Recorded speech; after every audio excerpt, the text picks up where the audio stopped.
Hi friends! Today we're talking about all the reasons to start with terminal livestock if you're a beginner or just getting started raising farm animals. I'll explain the advantages to starting with meat animals rather than breeding stock and how those animals will be your best teacher and set you up for success with your future breeding herds. Let's get to it! Hey friends, welcome to the Get Goat-Wise podcast. Are you longing to raise goats and other animals for food but don't know where to start? Do you want to be more self-sufficient and less dependent on the grocery store? Do you wish you had a mentor to walk you through raising livestock? Hi, I'm Millie, animal scientist, cattle girl turned goat rancher, co-owner of Dry Creek Livestock, and simple living enthusiast. For 15 years, I've been on a mission to raise all of our own meat, eggs, and dairy. Here, we'll talk about raising goats and other homestead livestock, how to create sustainable animal management systems that actually work, and a bit of off-grid life with kids and livestock. If you're ready to take control of your food supply, raise livestock with confidence, and provide your family with the most nourishing meat, eggs, and dairy available, you're in the right place. Kick off your muck boots, pour a cup of coffee, and let's talk livestock. Hey there! Here's what's happening on the ranch. Daily electric fence is the norm now. With 3 of us in an easy location, we can move the fence, move the water tubs, refill them, and be done in 45 minutes. Realistically, we plan for an hour. If it's a hard location, like lots of brush or ditches to cross, it'll likely be an hour and a half. I've said before that moving electric netting is one of the most dreaded tasks on the ranch, and I think that's because we've put fence in places we shouldn't have, meaning it took way more effort and work to put it up than the benefit or grazing time it provided. That's why it has become one of the most dreaded tasks. Now we can do it in an hour, so it's a matter of shifting the way we think about it, and that's easier said than done. Electric fence is great. Being bound to electric can be frustrating. It also doesn't help that all of our posts have to be driven. Step-in or push-in posts don't work on our upland because of the hard soil and rocks. So there's a lot of post pounding with dead blow mallets in every single fence setup. We do have one doe right now that has figured out how to go under the fence, but she's sly and goes back in as soon as we approach. So that's a problem we need to deal with as soon as we can so she doesn't teach the other goats her escape tactics.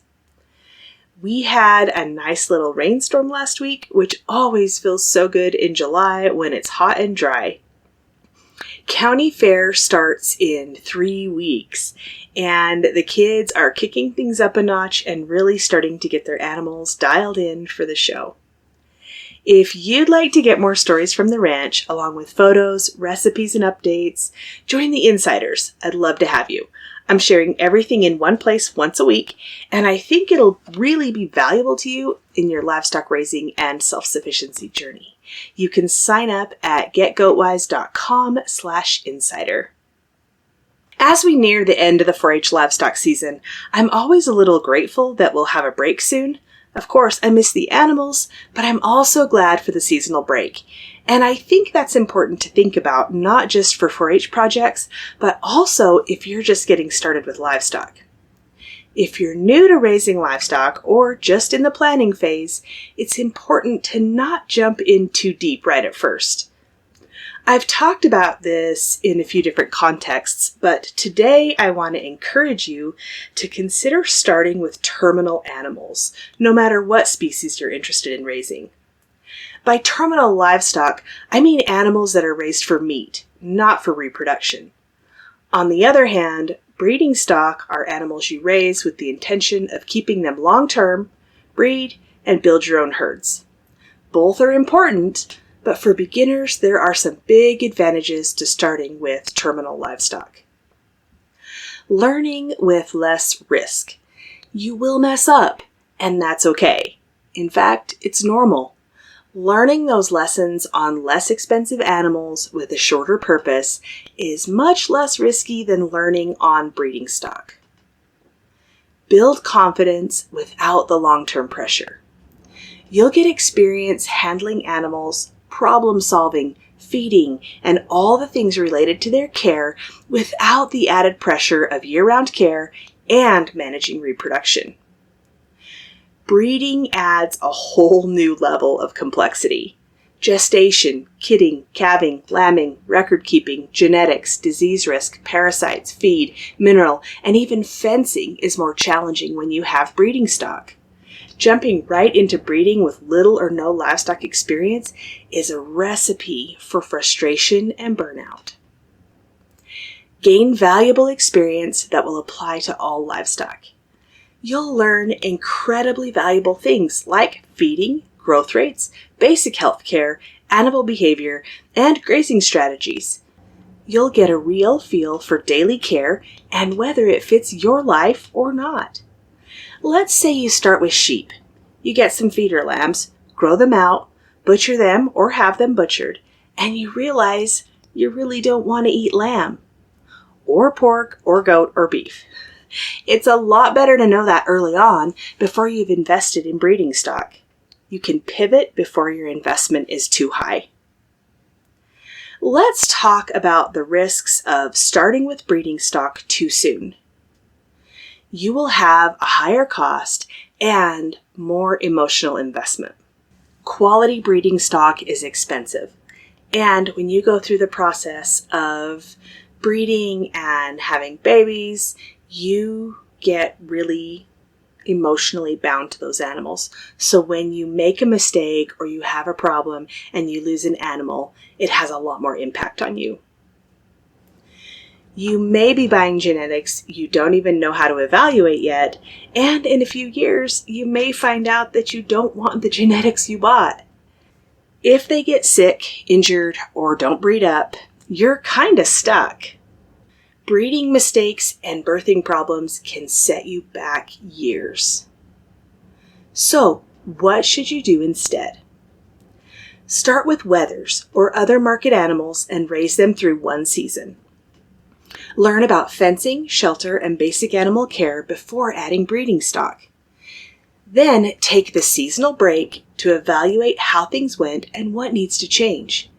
The break gives you time to make fence and facility changes without dealing with livestock while you're trying to restructure.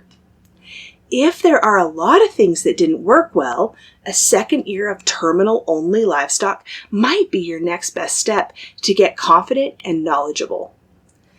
Whenever you want to start a new species, do terminal first. This isn't all or nothing. Some animals on your place can always be terminal. For us right now, that's hogs. We don't have adequate facilities to raise sows and farrow in our bitter cold winters, and we're not ready to invest in that, and we may never be. So for now, we buy feeder hogs, and that works out great for us. Once you're confident in your knowledge and skills, then invest in high-quality breeding stock, and you'll be able to care for them well. I hear you when you say, "Isn't this supposed to be about sustainability and self-sufficiency?" Yes, it is. But if you burn out or get frustrated and quit, you won't be very sustainable or self-sufficient. In our fast-paced world, we think we should be able to make massive changes fast, and that's just not the way nature works. It takes time to get in tune with the rhythm of raising livestock, to adjust your mindset to a problem-solving, we're in this for the long haul type of thinking. That's how you get sustainable and self-sufficient. And the fastest way to do that is by starting slow and small. I feel the urgency. Since you're here listening, you probably do too. But this is really about setting yourself up for success. Starting with terminal livestock might actually be the smartest move you can make as a beginner. Terminal animals are your best first teachers, and you don't need to commit forever to grow incredible skills. I hope this episode encourages you and helps you make a plan to get started raising livestock. There's something about raising your own food that is so empowering. If you have questions, email millie@getgoatwise.com or head on over to the community and start a conversation. That's at getgoatwise.com/community. And make sure you're on our insiders list to get weekly updates from the ranch. Sign up at getgoatwise.com/insider. See you next week. Hey there. Thanks for listening today. I'm so glad you're here. If this episode helped you or encouraged you in some way, share the link with your homesteading friends. And if you really want to help me out, click on over to Apple Podcasts and leave a rating and a review. You can connect with me on Instagram or email linked in the show notes, and meet me back here soon for more Get Goat Wise.